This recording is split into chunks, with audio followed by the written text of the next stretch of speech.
这是一个专门为单身女性打造的顶级智能公寓。我之所以来到这儿，是因为收到了姐姐的求救暗号。快来救我啊！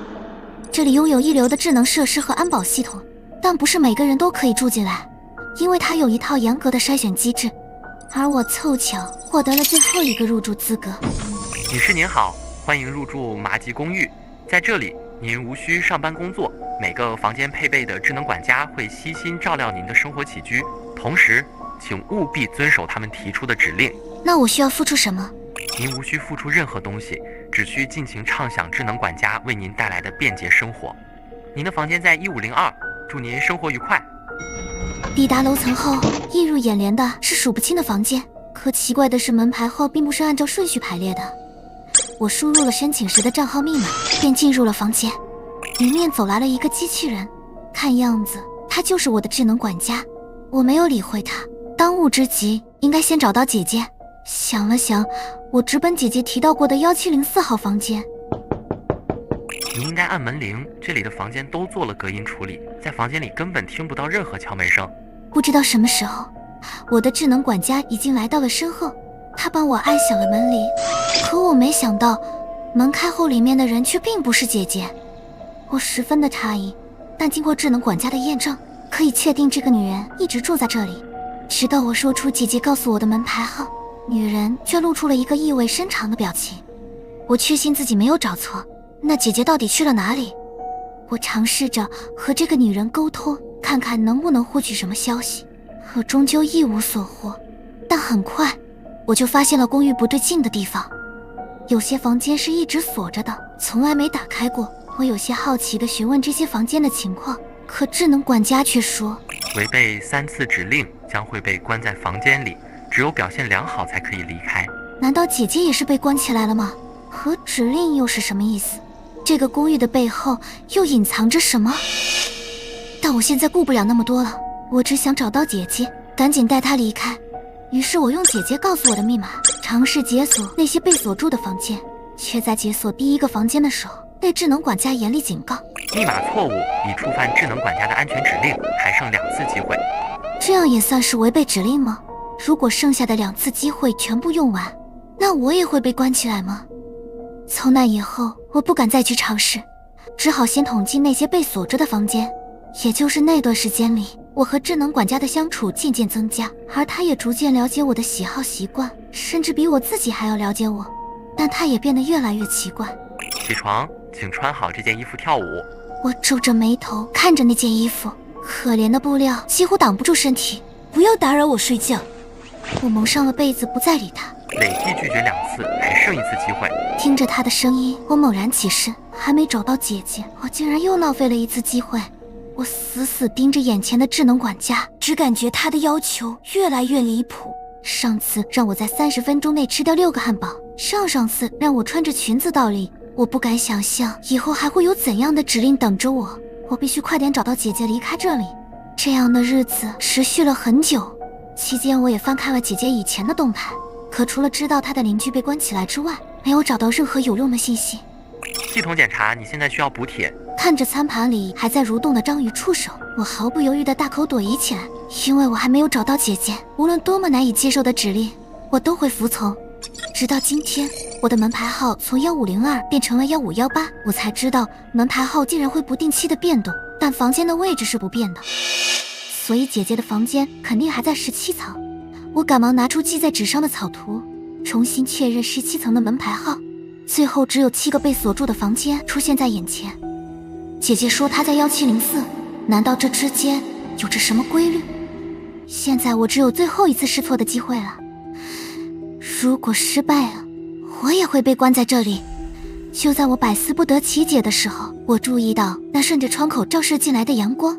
还记得姐姐之前说过，她喜欢下午的时候在房间里晒太阳，而公寓只有这一侧的房间朝南，下午才能见到阳光。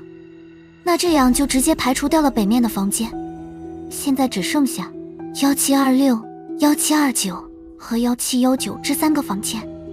我苦恼地看着图纸，姐姐就在这3间中的某一间里，可接下来该怎么办？我尽可能地思索着自己是否遗漏了什么关键的信息。这时我突然注意到， 1726和1729是挨着的。回想起姐姐之前的动态，她曾说过她隔壁的邻居也被关了起来，也就是说他们2个房间一定是并排的，所以1726和1729中一定有一个是姐姐的房间。现在只有1/2的概率，50比50，我该怎么选？姐姐到底被关在哪间屋子里？我曾有想过去大胆的尝试，可看着仅剩的机会，我最终还是退缩了。这个问题就像是一面墙挡住了我，但我依旧没有放弃。直到门牌号再次发生变化，我才发现了规律，原来门牌的变化是和斜对门的数字进行调换，也就是说奇数怎么变化都是奇数，偶数怎么变化也都只会是偶数。姐姐住在1704，无论她的房间前后变化多少次，她的门牌号最后都会是偶数，所以姐姐现在一定在1726。得知了真相，我发疯似的来到了17楼，但我还是感到无比的紧张。如果这次失败了，我可能就会被关在房间里，甚至再也没有机会去救姐姐了。请不要待在房间里超过7个小时，否则你将永远不会醒来。我在电梯里看到了莫名其妙的规则，然而加班的疲惫感让我没有在意。猛然响起的敲门声吓了我一跳，那声音非常急促。我走到门口查看，才发现是隔壁有人在敲门。原本紧张的我也松了口气。正当我准备进屋的时候，身后响起了沙沙的声音。回头发现一张破旧不堪的纸张正顺着门缝塞了进来。出入平安公寓规则：1. 不要待在房间里超过7个小时，否则你将永远不会醒来。2. 房间禁止拉开窗帘，因为房间没有窗户。3. 如果你发现房间内的水龙头没有损坏，请及时联系楼管，他知道该怎么做。4. 楼管查房时不会敲门，如果有人敲门，千万不要发出声音，因为他不是人。这个规则有什么用？我感到非常的疑惑，正想将纸张丢下，可手上突然传来了黏糊糊的触感。我的心突然一慌，紧张地翻开了纸张，背面沾满了血渍。是时候让你知道真相了，在这些房子里住的都是病人，千万不要相信楼管的话，听我的赶紧跑。因为看着没有写完的句子，我一时之间有些慌乱，这张纸是谁塞进来的？可手中纸条上的血渍仿佛说明了一切，冷汗顺着我的额头流下。快出来，别在房间里了，这些房间都有问题。突然我的房门被敲响，敲门声越来越急促，眼看门板已经有些变形，难道隔壁的人已经遇害？现在轮到我了。你是谁啊？你再敲门我就报警了。突然间门外的声音戛然而止，我蹑手蹑脚地走到门口的猫眼上查看情况，却发现什么都没有。这又是谁在搞恶作剧？可不知道为什么，我感觉脚下一阵冷风吹过，我低头却发现一团雾气顺着门缝飘进了房间，雾气一碰到我就附着在我的身上，紧紧地缠绕在我的脖子上。一瞬间我感觉喘不上气，身上也使不出一点力气。看着墙上的钟表已然超过了7个小时，这个规则果然是真的。然后呢？面前的医生冷眼听着我讲述的故事，颈部现在还传来阵阵的灼烧感。那个梦境无比的真实。医生眯着眼跟我说道：听我的，那个地方不要再住了，你住的那是所谓的串串房，你身上的症状也都是因为甲醛中毒产生的，因为大脑缺氧，外加上工作压力大，才导致你出现做梦的情况。现在的年轻人啊，就是既想住的便宜，又想装修好看，有些黑心商人呢，就是抓住了你们的想法。听着医生的劝告，我了解了自身的情况。可梦里那些奇奇怪怪的规则又是什么情况？甲醛溶于水，而且甲醛遇热见光都会挥发，一般人在甲醛房间超过一定时间都会有损伤。明知道有问题，为什么还要租给别人呀？他们这么做不就是草菅人命吗？如果你被卷进门外有杀人狂的超市中，又发现和你躲在一起的人中有他的同伙，你会怎么办？因为第一次出国留学，闺蜜为了让我了解当地风情，便带着我一同逛超市。然而就在我们精心挑选零食的时候，突然远处传来了一声尖叫，紧接着混乱的人群向我们袭来，我们不知所措地躲避着，但冲撞中闺蜜被撞倒在地，我连忙将闺蜜扶起来，直到我们看到一个满是血迹的女人，才慌不择路地跑了起来。好不容易我们找到了一个人多的地方躲了进去，经过打听才知道，原来有杀人狂闯了进来，有好几个人都被砍伤。在场除了我和闺蜜还有几个人，大家都互相不认识，只是恰巧被困在仓库里。没过一会儿，门外传来一阵清脆的脚步声，那声音似乎不紧不慢地在外面晃荡，我的心提到了嗓子眼。直到脚步声慢慢地远去，我才长吁了一口气，大家紧绷的心情也稍微放松了下来。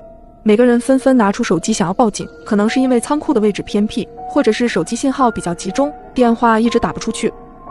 没多久，门口响起了急促的敲门声。救救我！救救我！快开门！门外一个女人疯狂地喊道，还没等我们反应过来，门外又发出了2声惨叫。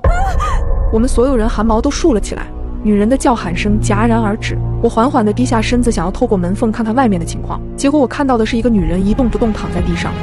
我没忍住惊叫一声，浑身颤抖，对着大家说：他好像死了。我被眼前的一幕吓得语无伦次，房间里沉闷的气息让人感到压抑，门外已经许久没有声音了，我们也屏住呼吸，不敢发出任何声响。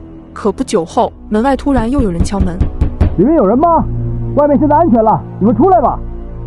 我们相互对视了一眼，不太确定外面是什么情况。一个大叔颤着声音问道：你是谁？我是超市的管理员，我知道超市的后门在哪里，我带你们先逃出去。听到这儿，众人如释重负，正准备上前开门。等等，确定要开门吗？如果他是凶手呢？我急忙低声阻拦，众人瞬间陷入了沉默。你有什么证据证明你是超市管理员？没过一会儿，门缝处被递进来一张工作卡，闺蜜急忙将卡捡起查看，这卡确实是超市员工的。不过闺蜜在接到工作卡的时候惊恐地捂住了嘴，急忙将我拉到一旁，在我耳边悄声道：这双鞋我在摔倒的时候看到过，所有人都在逃跑的时候，只有这双鞋的主人仿佛在散步一样悠闲，所以他肯定有问题。闺蜜狠狠地抓着我的手臂，有些颤抖。闺蜜不会骗我，听到闺蜜的说辞后，我对着门外喊道：工作卡并不能证明你的身份，既然这样，你为什么不报警等警察来呢？门外的人迟疑了片刻，手机摔坏了，打不了电话。仓库的第一排放的是马奇饮料，这是我早上刚搬进来的。如果我不是管理员，我怎么会知道这些啊？我得对顾客的生命安全负责，相信我，把门打开吧。听到这儿，一个中年大妈去确认了货架上的东西。货架上的东西是对的，我们先出去吧，这里太压抑了。转身，他和大叔想去把门打开，另一个戴着眼镜的小伙从角落里站出来。你们先别冲动，仓库里的东西在提货单上都可以查到的。如果门外的是凶手的话，那太危险了。我随声迎合。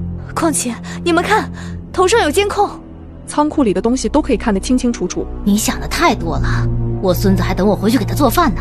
你们不出去，我得出去。出去是可以，但是现在我们又看不到他长什么样子，万一这个工作证是他从仓库管理员手里抢来的呢？大妈看我阻挠她出门，一脸鄙夷地看着我。那你这么说，难道警察来了也要你同意才能开门？现在有人救我们，就赶紧走吧。管理员，你帮我们看着点，我们马上出去。大叔侧耳等待着门外的回话，可门外迟迟没有动静。啊，他怎么不说话了？他不会走了吧？都怪你们，救人还挑三拣四的。现在好了吧？片刻的沉寂后，外面响起了急促的脚步声。快开门！你们快出来！我刚才去了隔壁的监控室，你们之中有个人就是凶手的同伙。我被绑架了。当我睁开眼的那一刹那，映入眼帘的便是一个歹徒的模样。他嘴角噙着笑，目光正直勾勾地落在我的脸上。他是谁？我在哪里？我的心脏不自觉地加快了跳动的频率，恐惧使我的瞳孔快速收缩。刹那间，我感受到身体上麻绳的束缚，我微微挣扎着，但根本不敢表现出太大的动静。我悄悄抬起眼眸，观察着歹徒的面容，那是一张沧桑但却棱角分明的中年男士脸。他穿着发皱的皮衣和褪色的休闲裤，两鬓有些许银丝。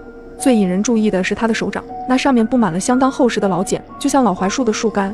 我不敢一直盯着他看，便快速挪开目光，顺便扫了一眼周围的环境。这是一间简单的卧室，正对面的桌子上放着一张发黄的照片，图像里是一位青年男人搂着一名少女。虽然相片有些老旧脏乱，但远远望去，总感觉照片里的男人和这个歹徒很像。我不知道接下来该怎么办，我用余光瞟去，这个男人还是一直盯着我看，那是一种让我极度厌恶的目光。一阵手机铃声从男人的皮衣口袋内发出，他第一次挪开那持续了许久的目光，缓缓从椅子上站起，朝着房间门外走去，在离开前给了我一抹意味深长的笑。我很害怕，因为歹徒的笑容总是饱含深意。我不知道自己是什么时候被他带过来的，只清楚自己睁开眼睛时就躺在了这张床上。这种手脚束缚的方式令我无法挣扎。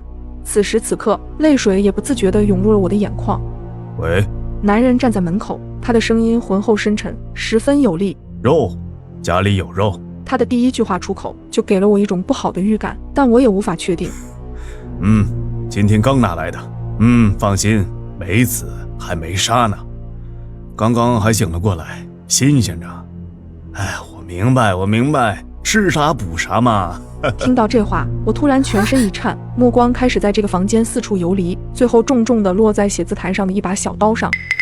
看着刀刃上干涩的血渍，我的心口瞬间迸发出一股强烈的恐惧，联想到自己曾经刷到过的那些文章。难道他是？电话很快结束，男人再次走进屋里，重新坐回了原位。听说一般歹徒都是因为遭受过刺激导致心理扭曲才会误入歧途，所以我想试试能不能用语言感化他，哪怕是拖延一些时间也行，也许这样做能够等到家人或者警方的救援。我试着主动和这个绑架我的歹徒沟通。你好。布满老茧的大手缓缓伸来，他眯起眼睛。别害怕，没事了啊。感受着那粗糙的大手从我的脸蛋上刮过。你为什么要这么做？我挤出了一个涩口的笑容。你还有家人吗？你的妻子呢？你应该为……够了！男人的表情突然冷了下来。不要再提那个女人，是她先抛弃我们的。说着，他用着怨恨的眼神瞪了一眼桌上放着的相片。话音刚落，他突然又收起了方才的凶恶，深吸一口气道：这不关你的事。我曾经看过相关的法制节目，里面有提到犯罪者的情绪波动是非常大的，特别是那些极端的杀人犯，这些人一般都有多重人格的体现。感受着刚才男人的突然愤怒和随后立马接口的歉意，我似乎摸索到了这个男人犯罪的根本原因。难道是因为他口中的女人吗？我仔细地观察起墙上相片中的女性，八字刘海扎着长长的马尾辫，鹅蛋脸上是一汪盈盈的柳叶眼。不知为什么，当我开始注视这个女人时，我突然感觉她长得和自己好像。难道这才是犯罪动机？因为自己妻子的背叛，所以绑架一个相似的女子加以谋害。脑海中的推理被一阵连续的咳嗽声打断，男人突然站起身来，一只手按着胸口不停捶打，脸部就像窒息一般，倏地就充血发红。他的右手在外套口袋里不停摸索，接着又冲至书桌前，打开抽屉不断翻找，他似乎是在找药。由于咳嗽的越来越剧烈，他的动作很野蛮，翻找中连带着将一张 A4 纸甩到了我的脸上，直到翻出一个小药瓶后才停下了手中的动作。攥着药瓶，他撇过头来看了我一眼，想说什么，却又被剧烈的咳嗽劲打断，只好拿着药匆匆出了房门去找水。看来这家伙身体并不好，我刚才刻意瞥了一眼，那是右美沙芬，治疗重度哮喘的止咳药。脸部隐隐作痛，刚才那家伙翻药时甩出的 A4 纸，就像一把飞刀般将我的左脸割开了一道口子。我真希望他就这样渴死。门外的咳嗽声越来越远，我瞥了一眼床上的 A4 纸，似乎是一张医院的病历单，看来是这男人开的。我随意看了这张病历单2眼，只见第一行上写着一串名字：楚明月。怎么会是女人的名字？是他的妻子吗？我微微蹙起眉头继续看下去。楚明月，重度自残加间歇性失忆患者，患病至今6年。楚明月，我不知道为什么，这一刻我脑子突然一片空白。我试着想象父母的相貌，试着勾勒家人的模样，但怎么也想不起来半分，就连碎片的图案都不曾在我的脑海里出现。外面的咳嗽声慢慢减弱，接着过了几秒，又是一阵开门声响起。此时此刻，剧烈的头疼感莫名袭来，耳边是由远至近的脚步声，男人那浑厚的嗓音从过道方向传来：闺女，你的爷爷奶奶来看你了。闺女，爷爷奶奶，他到底在说什么？这一刻，我的记忆在大脑中疯狂地搅动，一幕幕陌生又熟悉的画面猛地灌入了我的脑海深处。我颤抖的目光重新落至那张病历单上，原来楚明月是我的名字，原来那个被我误认为杀人犯的男人是我的父亲，而我身上这些绳子是因为父亲害怕我继续伤害自己，所以才……爸爸，这一次我不会再忘记你。记市昨夜发生一起恶性伤人事件，目前凶手在逃中。我颤抖着拿起手机想要报警，男人淡定地说：我劝你不要报警，因为在他们来之前你已经没命了。清早我被一阵敲门声吵醒，男友正站在门外，他似乎有些疲惫，头发凌乱。他表明想在我这里暂住几天，我满脸惊讶他突如其来的想法，因为我们也刚认识不久。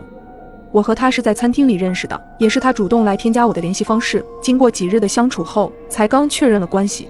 我没有直接拒绝他的请求，微微抿了抿唇，还是让他先进了屋子。我倒了杯水递给他，询问起他为什么突然要在我家暂住。可他只是静静地坐在那里，眼神中仿佛隐藏着很重的心思，随后挤出了一个尴尬的笑容。遇到点麻烦。他的话中略带些无奈，还没等我继续追问，他低沉的话语再次响起：我饿了，有什么吃的吗？我愣怔了一下，平常我根本也不做饭，家里并没有余粮。那你等着，我点个外卖好了。我抓起了手机，扭头冲他挤出一个笑容来掩饰尴尬。下完单后，我望向了男友，又尝试着想继续刚才的话题，可他一直低着头，不停地摆弄着手机，气氛压抑的让我浑身不自在。我打开了电视，想着放点声音缓解一下，恰巧电视里正播放实况新闻。是昨夜发生一起恶性伤人事件，目前凶手在逃中，伤者已送到医院抢救。各位居民如遇到有用线索，请马上通知。猛然间，我的瞳孔收缩，两只手不停地颤抖。男友的照片赫然出现在电视上，一瞬间我大脑宕机，眼神不自觉地瞥向了男友，而坐在沙发上的他不知何时已经抬起了头，全程淡定地看着电视中的画面。我捏紧了手机，下意识地想要报警，可男友的话突然缠绕在我的耳边，让我浑身一哆嗦。我劝你不要报警，因为在他们来之前，你已经没命了。我害怕地吞了吞口水，但身体却丝毫不敢动弹，依旧能感受到男友锋利的眼神在死死盯着我，似乎只要我有所举动，他立马会对我下手。时间一分一秒的流逝，门口的敲门声突然响起，是外卖小哥。我仿佛抓到了救命稻草般匆忙的起身，男友却抢先一步打开房门，面无表情地说了句谢谢。我费力地踮起脚尖，在他身后不停地向外卖小哥使眼色。祝您用餐愉快。外卖小哥转身离开的刹那，我绝望的连眼眶都红了。我僵硬地坐在沙发前吃着饭，心里一直盘算着接下来该怎么办。入口的饭菜也在此时难以下咽，今天的外卖味道很怪，又咸又涩。我下意识皱了皱眉，随即灵机一动，我啪地把筷子拍在茶几上。今天这外卖怎么这么难吃？我一定要给他差评。男友的视线死死盯在我的脸上，似乎想看穿我的意图。我大气都不敢喘，刻意让自己的样子表现得自然一些。接着他也尝了一口外卖，随即皱起了眉头。是挺难吃的，对吧？这种必须给差评。我装作十分气愤的样子，在他未反应过来前麻利地掏出了手机。男友阴冷的目光一直在我脸上打转，我刻意屏蔽了他的审视，手上不停地摆弄着。陡然间，一股冰冷的气息笼罩着我，转头看去，男友不知何时森森然地凑近了我。啪的一声，手机滑落在茶几上，在寂静的客厅中尤为刺耳。我手忙脚乱地去捡手机，男友却先我一步将它握在手里，从牙缝里挤出2个字：打开。我吓得汗毛都立了起来，颤抖着解了锁。男友检查了评论内容，确实无异后，才把手机扔给我。我下意识地松了口气。不久，门外再次响起敲门声，男友戒备地从猫眼向外望，是刚才的外卖小哥。不好意思，刚刚还有2杯饮料忘记送来。他满脸陪笑地举起了手上的饮料。男友迟疑了几秒，这才打开房门。就在他要关门的瞬间，帽子叔叔突然冲了进来。我在给商家差评前，先快速给骑手打了赏110元。我只能赌外卖小哥能看懂我的求救信号。最初小哥只是茫然，直到他联想到我挤眉弄眼的画面，才意识到我遇到了危险，所以果断报了警。你谁呀你？怎么进来的？那天晚上，我一个人坐在卧室里打着游戏，突然听到有人用钥匙开门的声音。起初我并没有感觉到害怕，因为我是和闺蜜一起住的，她通常回来的也比较晚。听到鞋柜打开的声音和换拖鞋的细碎声，这让我更加坚定了门外的人肯定是闺蜜。就在我一把游戏结束之后，我隐隐觉得有点奇怪。按往常来说，她回家之后都会来我这屋子聊会天，但是今天家里出奇的安静。我正想开口问一嘴的时候，突然手机来了一个电话。然而这个电话比较奇怪，因为显示的号码正是家里客厅的座机，也就是说，现在有一个人正在用客厅的座机给我打电话。这是什么情况？想着有可能是闺蜜的恶作剧，我下意识的就按下了接通键。但就在电话接通后，话筒里和客厅同时传来了一个陌生男人的声音：我的脑袋轰的一下炸开了，他是谁？为什么会进到我家里？我虽然感到非常的惊悚，但是又不知道从哪里滋生出一种勇气和愤怒感，壮着胆子对手机吼道：你谁呀你？怎么进来的？可能是他被我的话镇住了。接着门外传来一阵仓皇的脚步声，随后就是开门的声音。外面很快陷入了一片寂静，我浑身止不住的颤抖，犹豫了许久，我深吸一口气，缓缓地打开了卧室的门。我在客厅里巡视了一圈，确实没有任何人的身影。我终是松了一口气，快步走到大门口，准备将门反锁。然而靠近了，我才发现一只骨节分明、粗糙的大手正握在我家的门框上。我死死地捂住了嘴巴，生怕自己吓得喊出声来。这人竟然没有走，他一直守在门口，等待着我走出去。我咬紧嘴唇，下一秒用力地踹了一脚房门，只听门外那人一声惨叫。我用尽全力将门反锁住，等回过神来时，才发现自己早已经泪流满面。门外的男人似乎并不甘心，用力地拍打着房门，他嘴里还不干不净地骂着，可我却不敢再发出任何声音。我翻找着手机准备报警，随后便死死地抵在了门上，甚至我更没有勇气去看猫眼。砸门声在寂静的夜里显得格外刺耳，我捏紧手机，祈祷着帽子叔叔能快点来。谁呀？大晚上砸什么门？你想干嘛？隔壁邻居大哥洪亮的嗓音透过门缝传来，那人似乎也吓了一跳，只听到一阵仓皇的脚步声，门口彻底没有了动静。后据调查得知，男人是的网友隔着屏幕说一直很喜欢我，甚至愿意为了我去整容。看着他疯狂的言语，我有些害怕，便直接把他拉黑了。没想到他竟然能找到我家里来，又从门口的地垫下面发现了备用钥匙。男人也很快被帽子叔叔控制住了，我真的是有种劫后余生的感觉。